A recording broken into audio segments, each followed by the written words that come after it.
கர்த்தருடைய நாமத்துக்கு ஸ்தோத்திரம். கர்த்தர் இந்த நாளிலும் நம்மளோடு கூட பேசுகிற வார்த்தை கிருபை.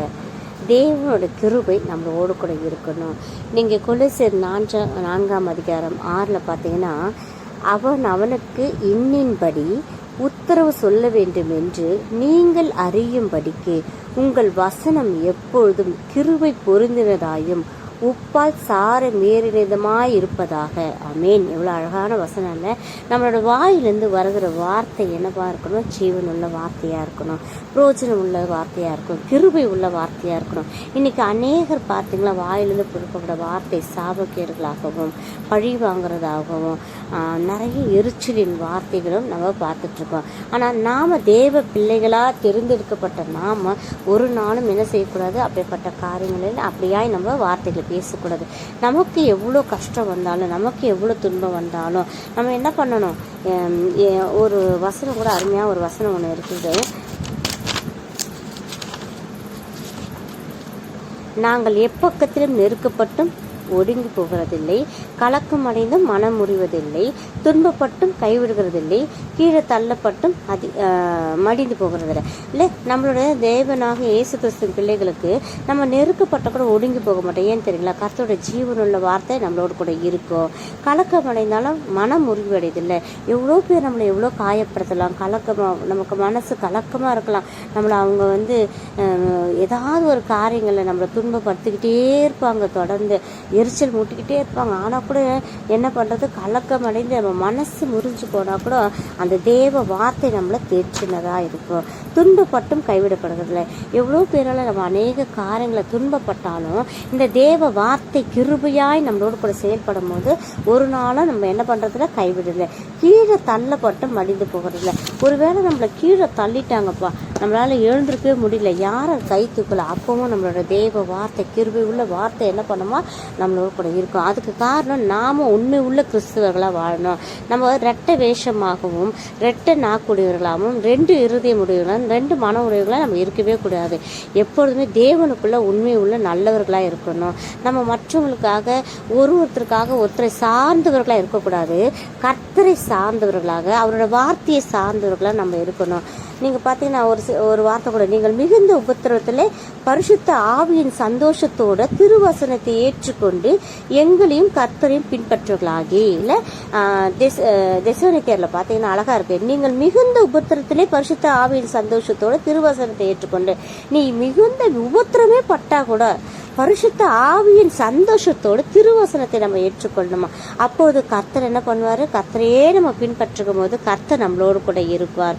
அதுக்கப்புறம் பார்த்தீங்களா, ஜீவனுள்ள மெய்யான தேவனுக்கு ஊழியம் செய்வதற்கு நம்ம என்ன பண்ணணும்? நீங்கள் விக்கிரங்களை விற்று தேவனிடத்துக்கு மனம் திரும்பணும். இந்த உலகப்புறமான பல காரியங்கள்லேருந்து நம்ம வெளியில் வந்து தேவனோட மெய்யான அவர் ஜீவனுள்ள தேவனுக்காக நம்ம என்ன பண்ணோம்? அவரை மாத்திரம் பின்பற்றணும். அப்போ அதை நம்ம பின்பற்றினா என்ன இருக்கணும்? நம்மளோட வாயில் ஜீவனுள்ள வார்த்தை, கிருபை உள்ள வார்த்தை நம்மளோட கூட இருக்கணும். அது மாத்திரம் இல்லாமல் கர்த்தர் சொல்லுகிற போல பார்த்திங்கன்னா இந்த வார்த்தை திருவசனம், அது மட்டும் இல்லாமல் அந்த உப்பாக இருக்கணுன்ற ஒரு வார்த்தை இருக்குது. உப்பாக இருக்கணும்னா, உப்பு என்பது என்னது? கெட்டு போகாமல் இருக்கிறதுக்காக தான் அந்த உப்பை சொல்லுவாங்க இல்லையா? அப்படி இருக்கும்போது அந்த உப்பாக நாம் இருக்கணும். நான் கூட யோசனை பண்ண, ஆண்டவரே நீங்கள் உப்பு சாரம் ஏற்றப்பட்டதாக இருக்கணும். நம்மளோட கூட உப்பு சாரம் ஏற்பட்டதுன்னா நாம் உப்பாக இருக்கணும். அதாவது உண்மை உள்ளவங்களாக இருக்கணும், உத்தமமாக இருக்கணும். நம்ம ஊழியம் செய்கிறோம், நம்ம தேவனுக்குள்ளே விசுவாசிகளாக இருக்கணும், ஆண்டருக்காக செய்கிறோன்னா நம்ம உப்பு உள்ளவங்களாக இருக்கணும். ஏன்னா அப்போ தான் உண்மையாக இருக்க முடியும். அதுதான் கெட்டு போகாது. நம்ம கெட்டு போகாமல் உண்மை உள்ளவங்களாக இருக்கணுங்கிறதுக்காக தான் கர்த்தர் அழகாக அந்த வார்த்தையை சொல்லிப்பாரு. உங்கள் வசனம் எப்போதும் கிருபை பொருந்ததாயும் உப்பால் சாரம் ஏறுமை இருப்பதாக. உப்பு சாரம் ஏற்பட்டதுக்கு எத்தனை பொருள் உப்பு போட்டால் கெட்டு போகாது. மறித்து போனால் கூட உப்பு போட்டு அனுப்புவாங்க, பார்த்துருக்கீங்களா?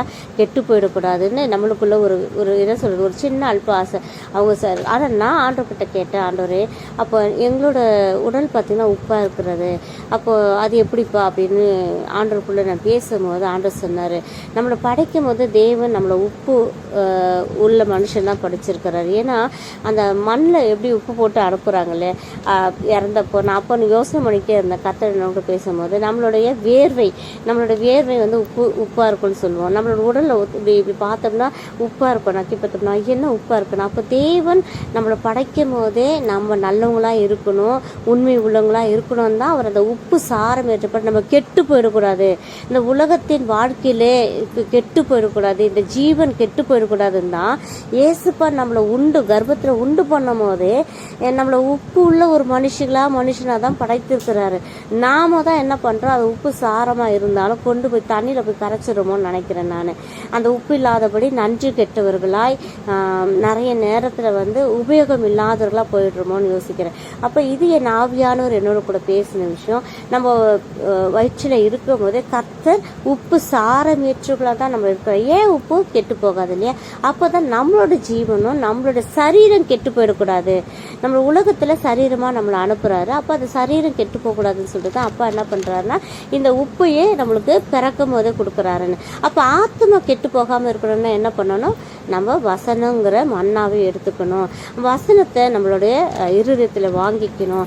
அப்படி இருக்கும்பொழுது தான் நம்மளோட ஆத்மா என்ன ஆகாது, கெட்டு போகாது.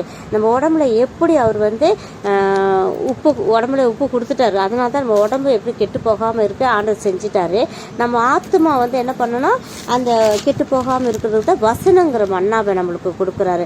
அது நம்ம உட்கொள்ளும் போது என்ன ஆகுது, தேவனோட வசனம் வார்த்தையில் இருக்கும் போது நம்ம என்ன உபத்திரப்பட்டாலும் சந்தோஷத்தோடு பரிசுத்த ஆவியோடு ஆண்டவர் திருவசனம் ஏற்றுக்கொண்ட போது நம்ம தேவனோடு கூட இருக்கிற பிள்ளைகளாக நாம் இருப்போம். நீங்கள் தேவ வசனத்தை எங்களாலே கேள்விப்பட்டு ஏற்றுக்கொண்ட போது அதை மனுஷன் வசனமாக ஏற்றுக்கொள்ளாமலும் தேவ வசனமாக ஏற்றுக்கொண்டதுனாலே நாங்கள் இடைவிடாமல் தேவனுக்கு சோத்திரம் செலுத்துகிறோம். அது மெய்யாகவே தேவ வசனம் தான், விசுவாசிக்கிற உங்களுக்குள்ளே அது பலனும் செய்கிறது. 1 தெசலோனிக்கேயர் 2:13 அவ்வளோ அழகா சொல்லிட்டு பாருங்க. அந்த விசுவாசம் உள்ள இந்த வசனமானது என்ன ஆகுது, விசுவாசிக்கிற உங்களுக்குள்ள ஒரு பலன் கொடுக்குது. அப்போ ஆத்மாவுக்கு அந்த வசனம் பலன் கொடுக்கறது. கர்த்தர் இந்த நாளில் இந்த வார்த்தையை ஆசீர்வதிப்பாருங்க. ஒவ்வொருத்தரும் நம்மளோட ஆத்மா நம்மளுக்கு வந்து பலன் அடையணும்னா நம்ம வசனத்தை கையில் வச்சுக்கணும். அதுதான் உப்பு. நம்மளுடைய ஆண்டவர் இயற்கையிலே நம்மளுக்கு உப்பு சாரமற்றவர்களாக கெட்டு போகாதபடி நம்ம உடலுக்கு அவர் உப்பு கொடுத்துட்டார் கெட்டு போகக்கூடாதுன்னு. ஆனால் நம்ம ஆத்மா கெட்டு போகாமல் இருக்கணும்னு என்ன பண்ணணும், தேவ வசனத்தை நம்ம என்ன பண்ணோம், எடுத்துக்கொள்ளணும். அதை ஏற்றுக்கொள்ளும் போது தேவ வசனமாக ஏற்றுக்கொண்டாலே நாங்கள் இடப்படாமல் தேவனுக்கு சோத்திரம் செலுத்துகிறோம். அது மெய்யாகவே தேவ வசனம் தான், விசுவாசிக்கிற உங்களுக்கு அது பலன் கொடுக்கும். இது நமக்கு என்ன பண்ணும், பலன் கொடுக்கும்.